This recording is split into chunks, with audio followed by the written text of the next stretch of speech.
Hi, my name is Juan Jose Morales. I'm a graduate student at Georgia Tech, and this is my final presentation for the class Educational Technology. So today I'll be talking about the semester-long development track project, TBOT, an online tutoring platform for everyone. So I'll first give a brief introduction into the platform, how the idea came about, its design, and the prototype implementation that was done for this class. Then I'll give a brief demo and finally talk about any future work and conclusions. So why tutoring? Well, tutoring can be an important component to a student's educational experience. Many studies have shown that human tutors can have a positive impact on student engagement and success. And I say human here because humans are not the only ones capable of tutoring anymore. We have intelligent tutoring systems that can be just as effective as humans, even if it's just for a specific subject area. So while technology and the internet have facilitated the dissemination of tutoring services, I think we can still do better. When you look at many of the current tutoring platforms out there, such as Check Tutor or tutorme.com, their services go for 40 cents to 60 cents a minute.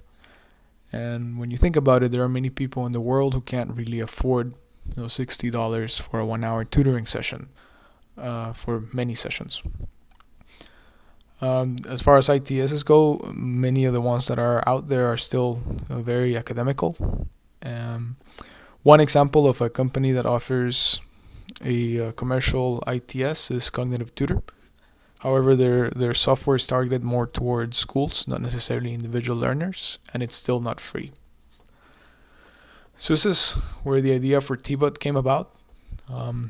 The idea behind it is to further facilitate the dissemination of tutoring services for people who don't have access to it right now.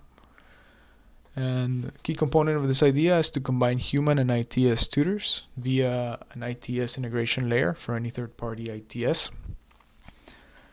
The platform would be available via web user interface as well as a chatbot user interface.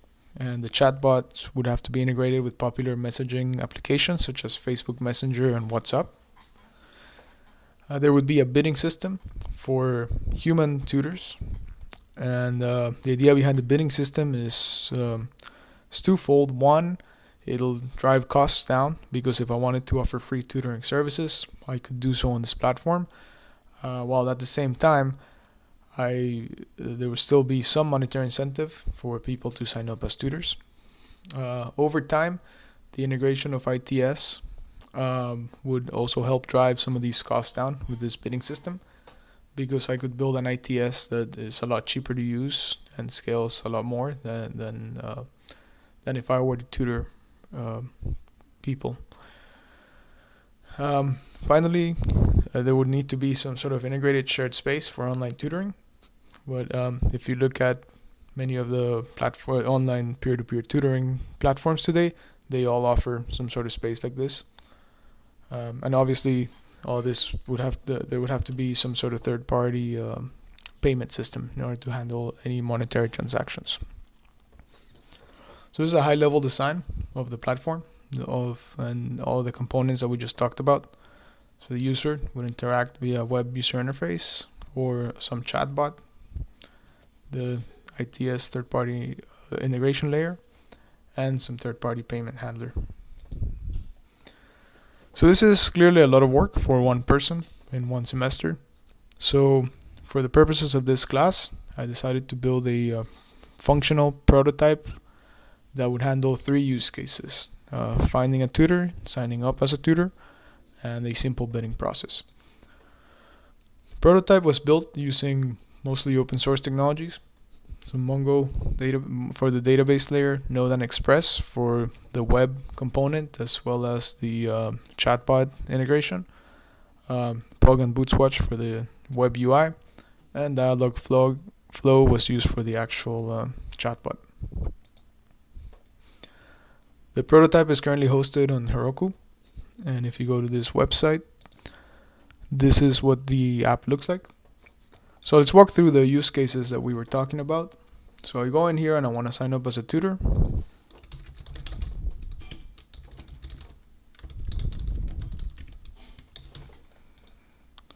And say I want to charge $30 for 30 minutes. I want to help people with computer science and engineering. Now I can log in.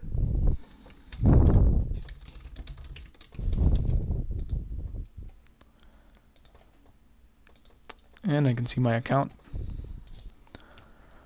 So in this other session, there's another tutor, or signed up as another tutor. You can see Bob is also signed in, and he's also helping people with computer science, biology. He's charging $25 for 30 minutes. So now, when a user comes in and they look for computer science help, say they need help for an hour and a half, and here they can type anything more specific regarding what they need help with.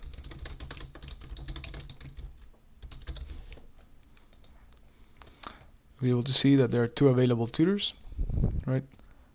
Because they both help with computer science and they both are online right now. And here I can choose to contact who I want to work with. So maybe I'll go with Bob because it's a lot cheaper. This is where you would see the integrated workspace, which is how to scope for the semester. So here, let's say I see that not many people are choosing to work with me. Maybe it's because I'm charging too much. So I'm going to lower this to 20.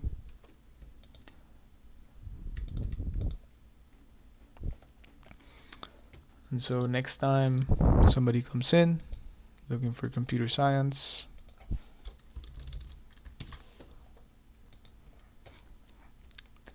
so now I see, okay, now it's cheaper.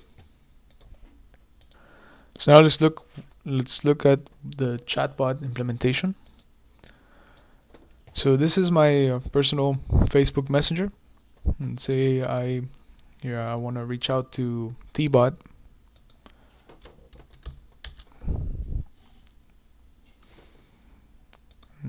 Let's see what it can do.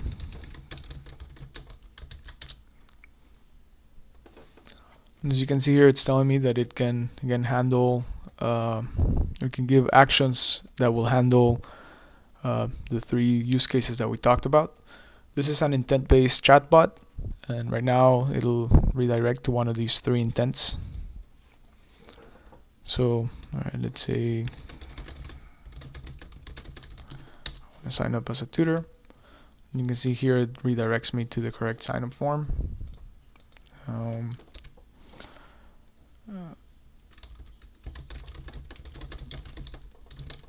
Now I want to view my account.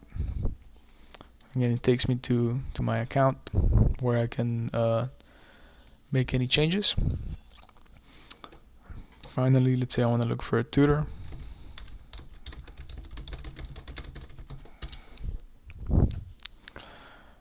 And here, it'll take me to the tutoring form.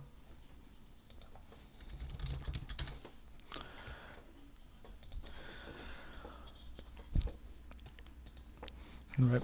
So clearly there's still a lot of work to be done. I would say before this becomes a minimum viable product, would still need to be an ITS integration layer built, possibly a sample ITS. We can improve the integration with Facebook Messenger, integrate it with WhatsApp.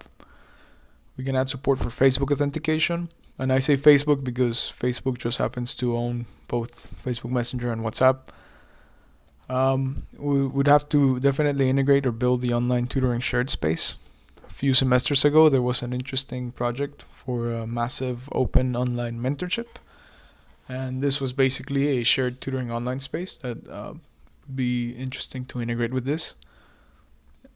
And finally, we need some third-party payment system. So even though there's still a lot of work, I believe the prototype built this semester can serve as a foundation for the future MVP, and it's a proof of concept for this platform.